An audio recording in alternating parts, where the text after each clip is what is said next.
இன்றைக்கு நம்ம எந்த மசாலா பயன்படுத்துகிறோம்னா உங்கள் மீனவன் வீட்டு ஃப்ரை மசாலா. ஏன்னா நேச்சுரலாக எந்த கலப்படமும் இல்லாமல் இயற்கையாக செய்யக்கூடிய, ஏன்னா இது இன்றைக்கி தான் தயாரிக்கிறோமா, வீடியோ வந்ததுக்கப்புறம் தான் தயாரிக்கிறோமா, விற்பனைக்காண்டியே தயாரிக்கிறோம்னா இல்லை. பாரம்பரியமாக எங்கள் அம்மா காலத்துலேயே இந்த மாதிரி அவங்களே எங்கள் அம்மா ரெடி பண்ண மசாலா தான் சாப்பிட்டோம்.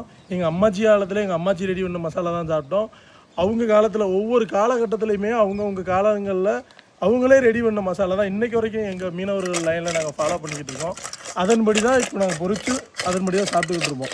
இதில் என்ன ஸ்பெஷல்னால் நிறைய மசாலாகளில் நிறைய கலந்து அந்த மீனோட ஃப்ளேவரையும் மீனோட டேஸ்ட்டையும் மறத்து அந்த மசாலா டேஸ்ட்டை மட்டுமே நம்ம சாப்பிட்ற மாதிரி ஒரு சூழ்நிலை உருவாகிறது அந்த மசாலா தயாரிப்பு முறை. ஆனால் இந்த மசாலா தயாரிப்பு முறை எப்படின்னா முழுக்க மீனோட டேஸ்ட்டை நம்ம உணர்றதுக்கு எப்படி மசாலா இருக்குன்னா அது இப்படி தான் இருக்கும். நீங்கள் ஒரு தடவை வாங்கி பாருங்கள், கண்டிப்பாக இந்த மசாலா ஃப்ரை மசாலாவோ குழம்பு மசாலாவோ இதோட டேஸ்ட்டை நீங்கள் உணர்வீங்க. இதே மாதிரி கருவாடு எல்லாமே நம்மள்ட்ட இருக்குது. கீழே கொடுக்குற நம்பரை நீங்கள் கான்டாக்ட் பண்ணுங்கள், உங்கள் வீடு தேடி வரும். நேச்சுரலாக உண்மையான மசாலா சாப்பிடணும்னா உறுதியாக வாங்கி போதுமா. நீங்கள் கொடுங்க லைட்டில்.